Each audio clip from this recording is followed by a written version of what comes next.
a moment, a season in my life. I put you in my plans. I did what I thought was right. I worked so hard just to watch it die. Sometimes you have to leave some things behind. Hey, it's Blastzone Mike, and welcome to Blastzone Mike's Fire Rock TV show. We are in our third season of this, as it is, and today this is a new thing. It's called Power Slap, and I have Anthony Blackburn all the way from Michigan. So, Anthony, tell everybody about yourself, what weight division, all that good stuff about you. All right, guys. I'm Anthony Babyface Blackburn. I'm out of Taylor, Michigan, pretty much right outside of Detroit, downriver area. I grew up all my life. 34 years old, and I joined this new sport that Dana White started called Power Slap. It's been a pretty crazy journey so far in this 2 years that I've been in it, but it's been a crazy great ride. I'm the champion, got the belt, so we're gonna keep on climbing up, man. And what division are you? I'm in the 170 welterweight division. Welterweight division. Cool. Yeah. Take me back to that first time when you answered that ad. All right, so it was. I remember it super vivid. It was a Saturday morning.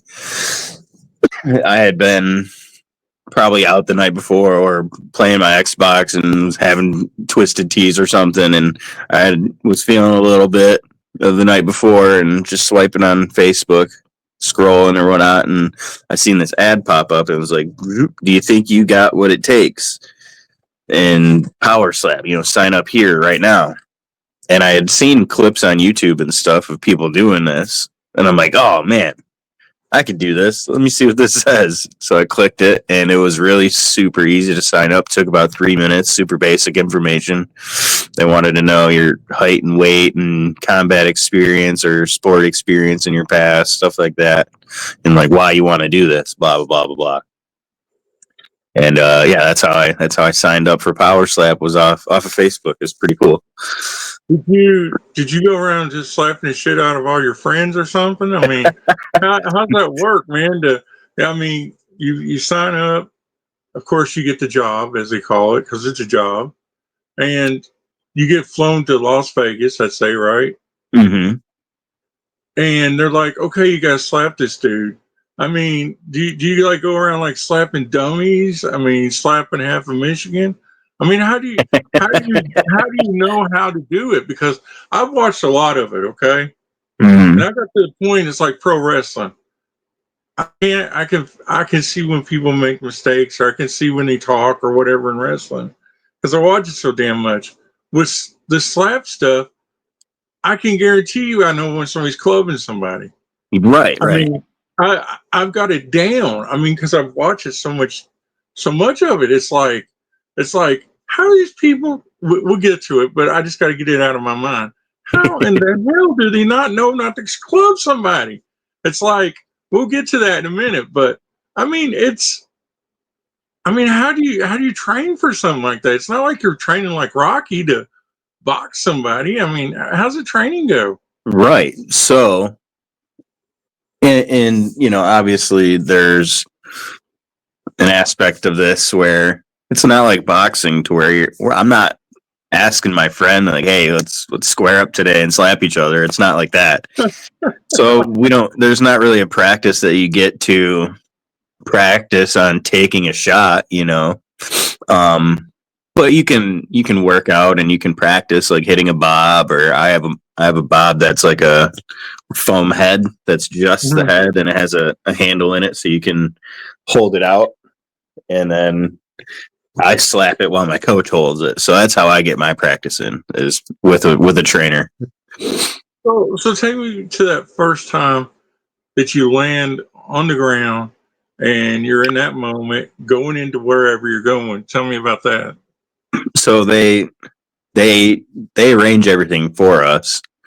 They get us plane tickets and you just have to show up to the airport, get your boarding pass, and get on the plane, right? So I get on the plane in Detroit, fly out to Vegas, and they arrange for a car to pick you up. You got a brand new Tahoe that says UFC with, a guy standing there with the iPad in the airport that says your name on it and shit. And you're like, oh, this is real deal, because it goes from kind of like if you're skeptical, you're like, man, I could be getting trafficked right now. Like, I don't know. I haven't seen a single soul. I've just been following the internet trail, and then you see that UFC sign, you're like, oh, this is going to be cool, and they take you right to the UFC Apex, and you have to do a bunch of paperwork. Obviously, they take your weight. It's super official. They take a bunch of pictures for the website and all that stuff. So you get that done right away when you get out there. Some of the dudes have to do some medical stuff before their matches. So, you get there, 6 days early or so, and you can handle all that stuff beforehand before you have the match. But, you're just basically hanging out at the hotel and doing a little bit of media each day. And, you're hanging out with the person that you may or may not have a match with. So in my case, I was talking with and having medical appointments with the guy I was going to have a match with. It was pretty wild. So get to that day that which one were you on? Power slap what, 2 or 3? The one I started on was Power Slap 1. That was my first event. Oh, okay. But that was like a proving ground type thing, right? I was on a pre-recorded match, yeah. Yeah, that's like the prelims before the main one, right? Yeah. So take me to that prelim, man, when you're going up them stairs and you got to put your belly up against the damn thing, and I mean you're getting that moment. Tell me about that. In my mind at that moment, it was because it was my first match. I had never been in a fight before, really. Like, this is my first time actually getting hit in my face ever, really, And so I'm just thinking that eat it, just don't get knocked out, and stay still. That was my biggest thing. Was you don't want to, you get 2 for flinching, so you don't want to flinch.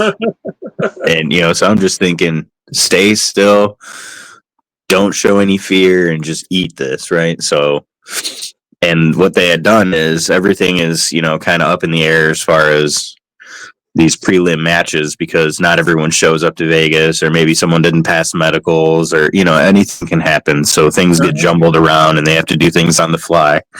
So it's like 20 minutes until we're kicking off, and they're like, all right, you guys are the first match now. And I'm like, oh, fuck. Like, I'm about to be the first slap of like Power Slap 1, the pre-recorded matches, so I'm the first slap received. But wait a minute, you were the first one on Power Slap 1, so you're the first actual person with the guys slapping you. You two are the first of what is now Power Slap 12 coming up, or 13? It's going to be 12, yeah. This next one is 12. You were the first one, man. That's crazy to think. And obviously they had actual pre-existing matches before that, because they had filmed the show and everything. The Power Slap 1 was the end of the reality show. So they had the reality show on TV, on TBS, and that was like the cap of that. So I was joining when they just ended that first season. Mm-hmm. So let's go back to that moment. So you go up the steps or whatever. What's going through your mind? Just eat it. So do you get to slap him first, or he slaps you first? He slapped me. I lost the coin toss on my first one, so he got first strike. How'd that go for you? Well, so since this was my first match, I had no prior experience. I didn't really, I'd never been hit before, so I was just thinking, all right, just stay still and eat it. I didn't tense my neck up or anything. I just let him hit me, and after he hit me, I don't remember for probably a good 25 minutes. Definitely was out on my feet.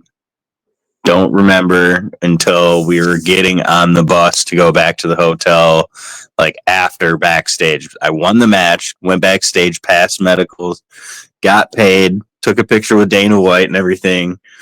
And, I got a crazy buzzer beater knockout. So it was a pretty cool moment. And I just kind of blanked through all of it, just coasting. Now, I think I've seen pretty much all of the ones that you've done in your illustrious career, because YouTube's got like all your matches in one video, now. So it's like you can go back and watch all of it. And to see how you progressed over the different, 3, 4, 5, whichever ones you were on, it's wild to see how you progressed, because, man, your face, I swear, looks like chopped meat sometimes when they get done slapping the shit out of it. It's like, holy shit, how did this dude do this? And, and you got lucky a couple of times too, because I think somebody clubbed you or something and lost a point. Yeah, or stepped. Yeah, I had penalties against me.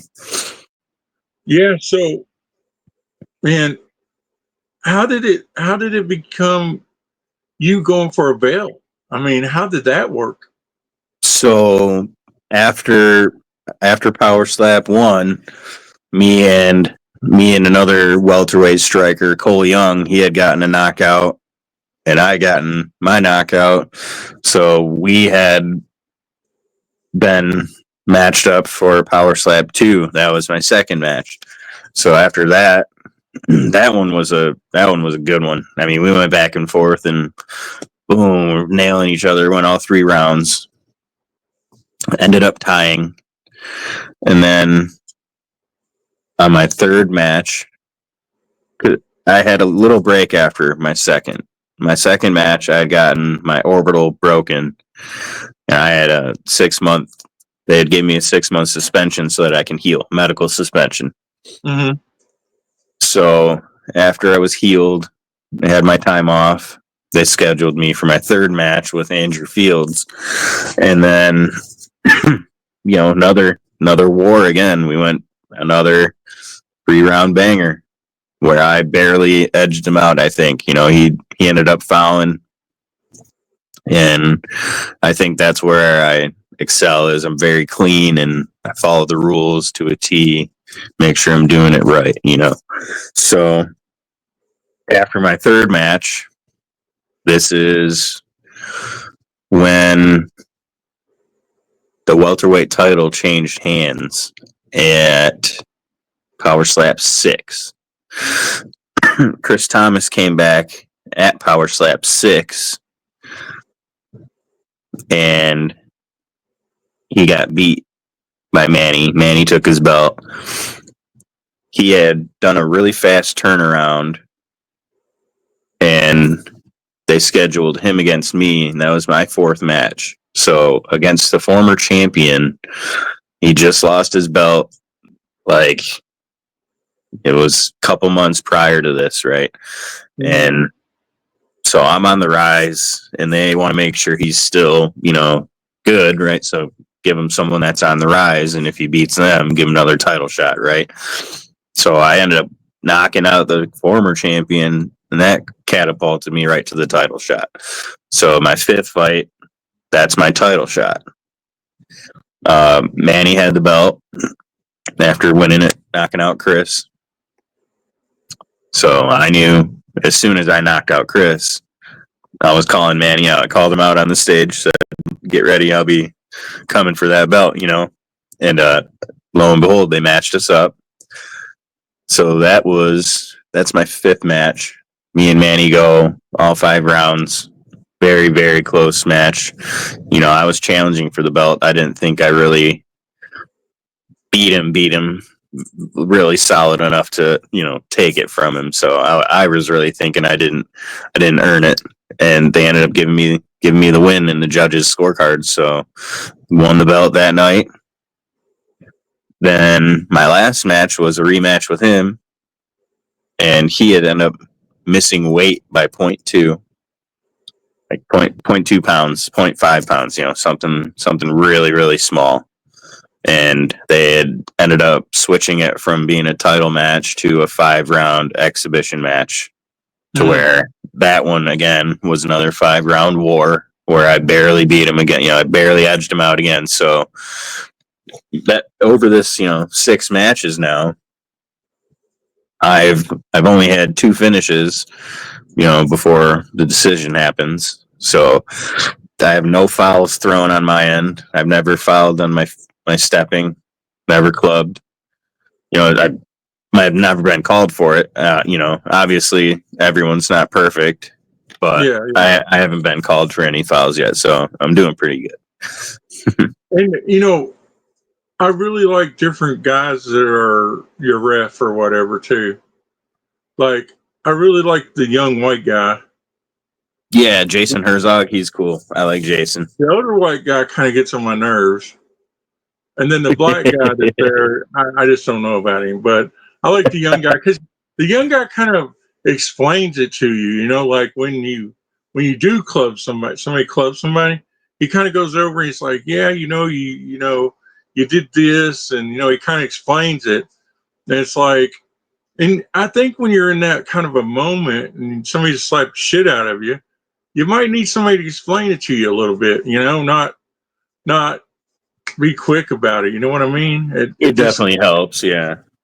And then one thing that me personally, I don't understand. Okay, is all these guys that get so hyped up and they start cussing at each other and calling each other names, and then after it's over with, they're hugging each other. I'm like, what the hell? That's the most bizarre thing I've ever seen in my life. That's because it's this weird.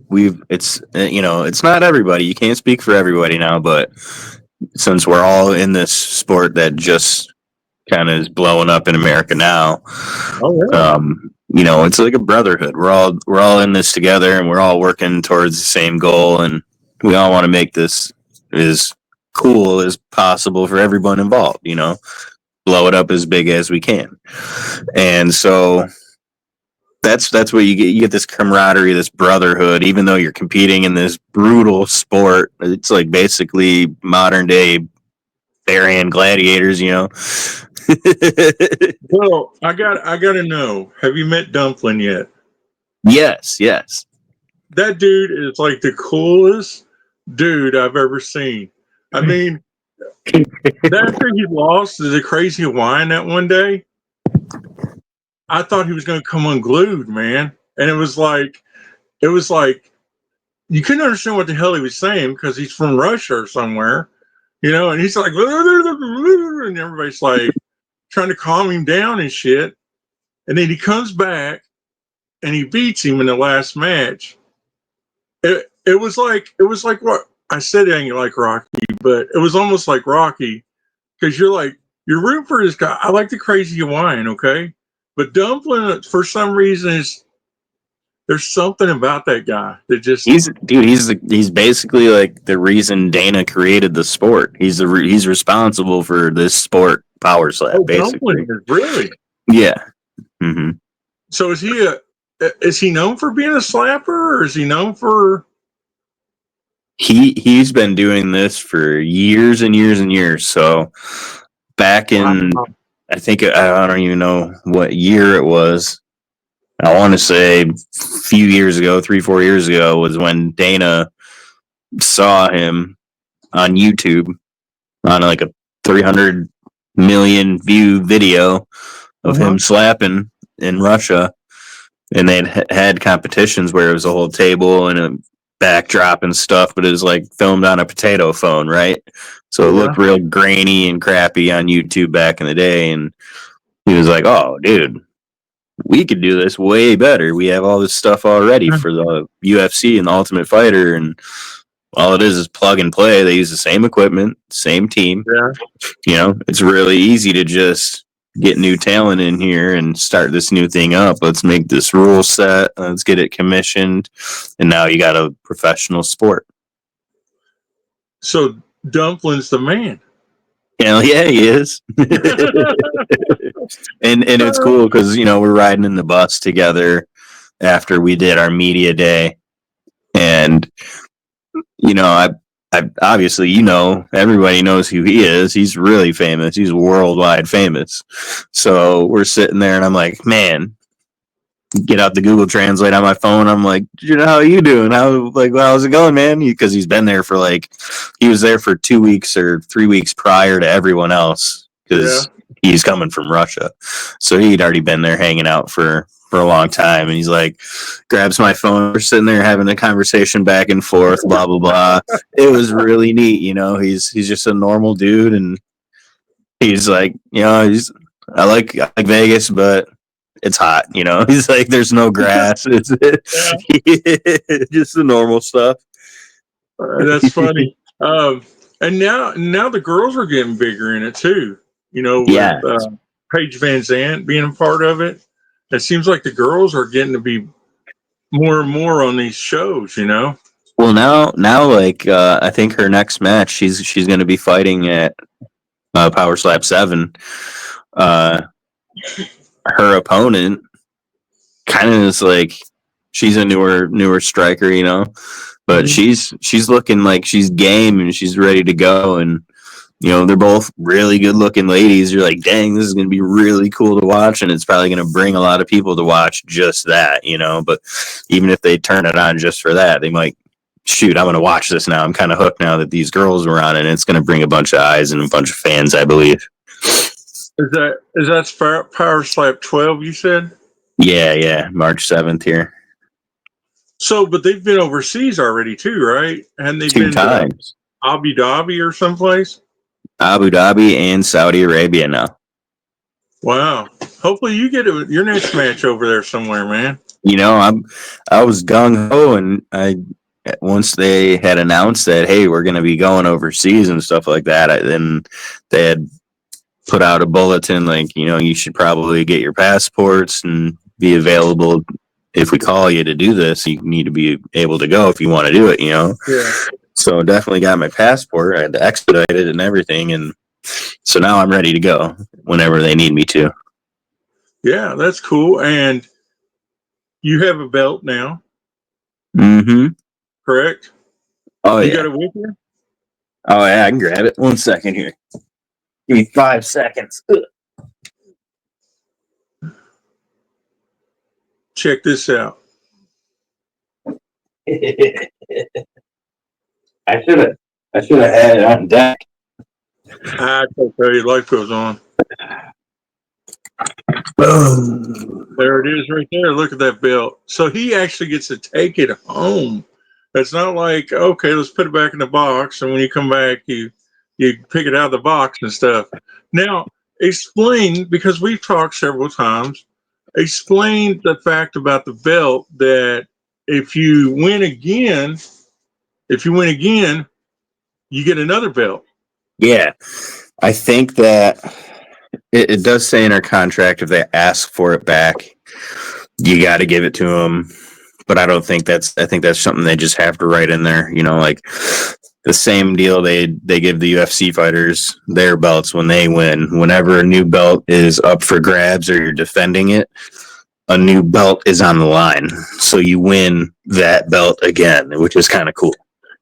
So you could end up with 2, 3, 4, 5 belts. Yeah, however many. So now there's another weird part of it. Since Manny had missed weight on my last match and I wasn't defending the belt anymore, there wasn't a belt up for grabs. So I would have had 2.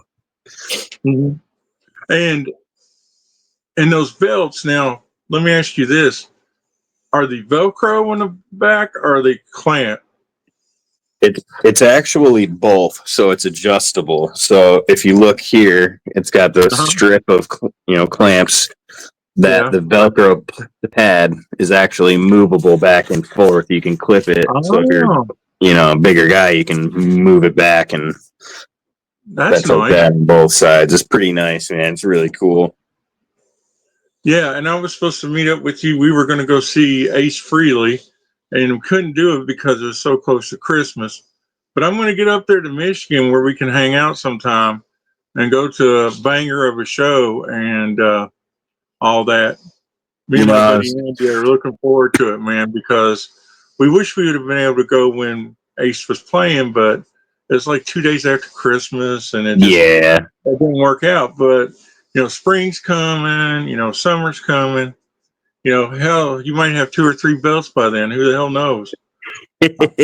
They got right now. There's a Pantera and Metallica tribute playing at my in my hometown of Wyandotte at one of their local venues. I'm not going. They're playing right now. Oh, playing right now. Okay. I'm not trying to get in that mess. There's people selling tickets online, but it was all sold out. I'm like, it looks like it's going to be full there. How many people are undefeated right now? Oh, good question. That's a good question. So Dumpling is undefeated because he tied with the Crazy Hawaiian. Mm-hmm. DeBell is undefeated. Luke Simons is undefeated. Oh, there's more too from season 3, and I'm gonna get butchered here, but yeah, there's a bunch more. Is Wolverine undefeated? Who was that? Wolverine, yeah. He well, no, because he lost to Turpin. Oh, okay. You say Turpin retired? Yeah, he retired. What? Which after his long career in slap fight championship and having 30 fights there, and those ones are 10 rounders, sometimes even more. He went 27 rounds for the longest slap match in history with Darius the Destroyer. So he said it was time to hang it up, and I think it for now he definitely will be. I'm sure he'll be helping out and he'll be in the picture. He won't be competing. He won't be competing anymore though.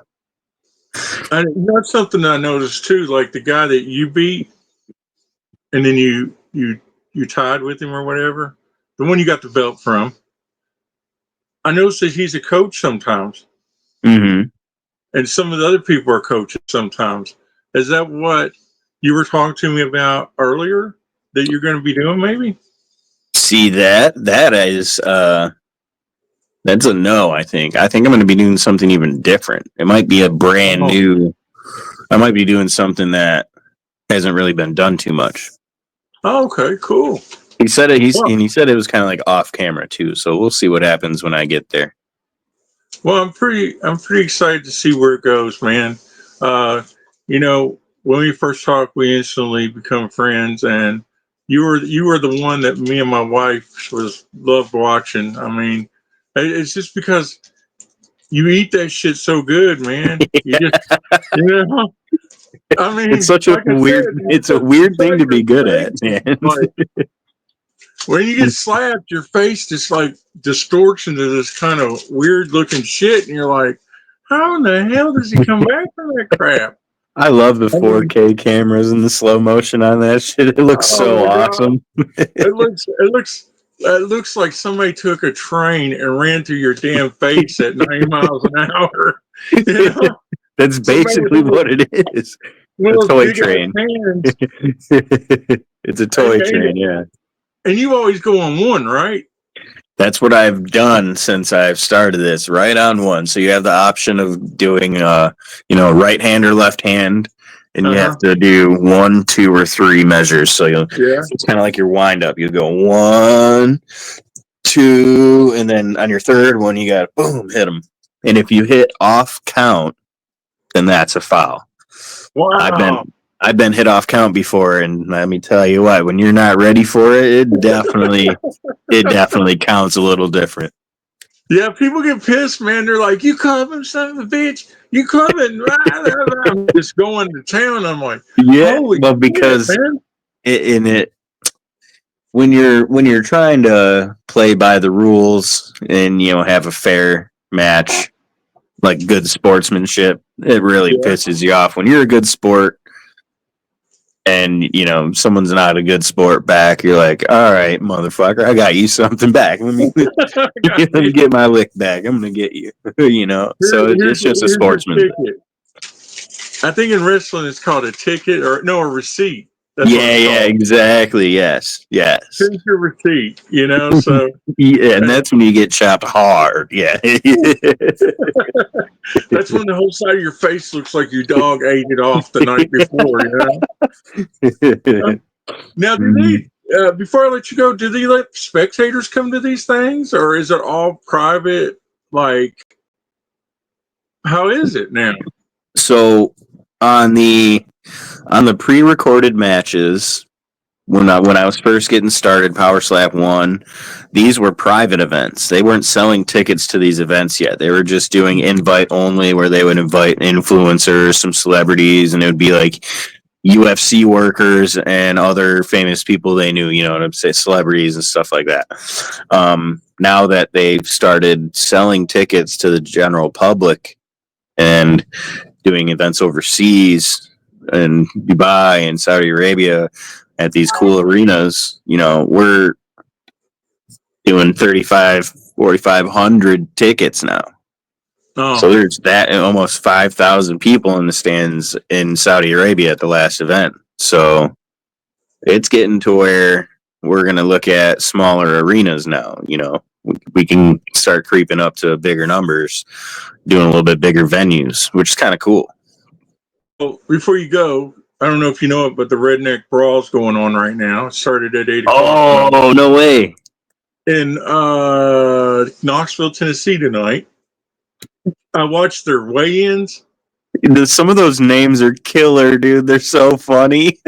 Like, there's one called the Diabetic King or something, or Yeah. King Diabetic. I'm like, but the weird thing is, where I live, all these redneck brawlers come from all around the surrounding counties I live in. I mean, Yeah. that I live around, and I'm like, holy crap! But the You most probably, funniest are the girls. The you girls are drive by these crazy. people on the road and shit.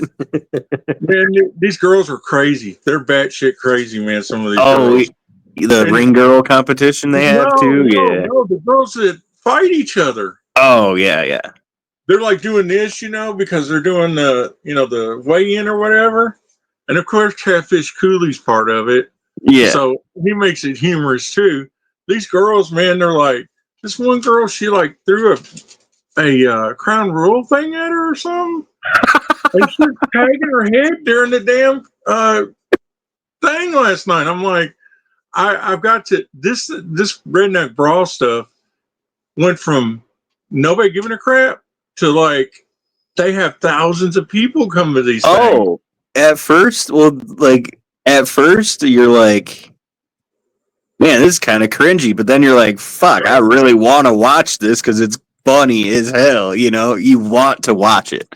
That's why. Like you get in the door, and Power Slap kind of has the same effect, but I don't think it's as good as Redneck Brawl yet. Because Redneck Brawl is like, it's fucking skyrocketing, right? And you can Oh see my it at the god! event. The event's got a whole, you know, big weigh-in process that now it's even bigger. You're getting bigger names like Catfish, and I'm Yeah, sure and you'll end up seeing Theo Vaughn out there at some point too. and Kentucky Mafia, which is a band, their drummer was in this one. This one here, and, you know what? I don't know. Did you see Catfish Cooley's match? It was hilarious. Yeah, he was Oh, getting beat up. it was hilarious, man. And but hopefully, you know, I'll be able to get involved in that sometime and be able to go see that stuff. You know, I'm trying to get myself to a different level That'd be where I cool if you get, did like some media over there, did interviews or something. yeah, hopefully I can start getting invited to some things because I have a website that debuts on the 25th. I'll send it to you. We can check it out. It's Okay. already done. And hopefully I can, you know, get into some of that stuff because I'd love to be able to talk to other guys like you. You know, like I said, me and my wife, she's sitting here now. We love Dumpling. Dumpling's Mm-hmm. awesome. He got to meet Dumpling and hang out with him. He's the reason why they started it. He said it's because of Dumpling because Well, he was now in Russia. now he's world champion. Did you see how happy he was when he won that belt? He was crying. He's like, "I won the game." Oh, I won the game. He just like he just won the game. You know, that was one of his big goals in life, and you could see how happy he was to like Oh yeah. complete his dream. You know, he's like, I fucking won the game. What'd you say? I said, I want to know what he thinks about the Hawaiian dude. Oh, she's asking about the crazy Hawaiian. Oh, he's awesome. He's down 70, probably 85 pounds now. He's going for heavyweight. She loves it when he's like, eat that shit. It pisses her off because he's like talking so much trash all the time. Dude, why are you That guy is he's a good one. You know, he's a great striker, but also very good guy. Yeah. Well, tell people how they can reach out to you, man. You know that you got to have some fans. You know, with the name like Babyface. I mean, come on. So You know, I just shaved the other day because it was looking pretty scruffy. I haven't had a match in a while, and I don't like shaving all the time. So the other day, I got to the point where it was getting too bad, and I just cleaned it up. Perfect timing. So how can people reach out to you? You got a Facebook, Instagram? My Facebook is just my name, Anthony Blackburn, and my Instagram is Babyface Power Slap. Definitely, you know, anyone has anything, any encouraging words, or they want to talk some shit, definitely go comment on some of my reels or send me a DM. I got some merch on a link in there. Shopify if you want to get some Babyface merch, and if you want to get some Babyface cards, they got some cards coming out now, and the Leaf Trading Card Company. You can buy boxes, and they come. You get these Leaf Trading Card sets. There's 4 autos and then 4 regular base cards in the box for $85 or something. So you're guaranteed 4 autographs, and you could get a dumpling. My buddy already has a dumpling 1-of-1 auto. Oh shit, man! Now One of you're them talking things, about they trees. sold $700 already. They're selling for $700. A dumpling 1-of-1 already sold for $700. Oh my goodness gracious, man! I need to get in on that action. You need to tell me who I need to talk to at Leaf, man. I love cards. The card game is so spectacular these days. I mean, it's crazy. It's wild because now they're doing it to where, you know, they have this other app. It's called Whatnot. Oh, And yeah. you go on Whatnot, and people are now breaking these power slap packs, and you can bid on a weight class, a certain striker. You know, you can go and find your cards that way, and you could get a dumpling card in that sense. If you went a more specific route, you could definitely try going that way. Definitely would probably be cheaper. Can you confirm that you have autographs in it? Oh yeah, 100%. Good, cool. All right, man. Well, it's been good talking to you. I'm a Sunday morning sinner in a white church, on my knees praying till it hurts in the back row with all the other lost souls. I'm a double shot of whiskey in a dive bar, a cowboy looking for a wild card I can take home. For the sun, I'm long gone.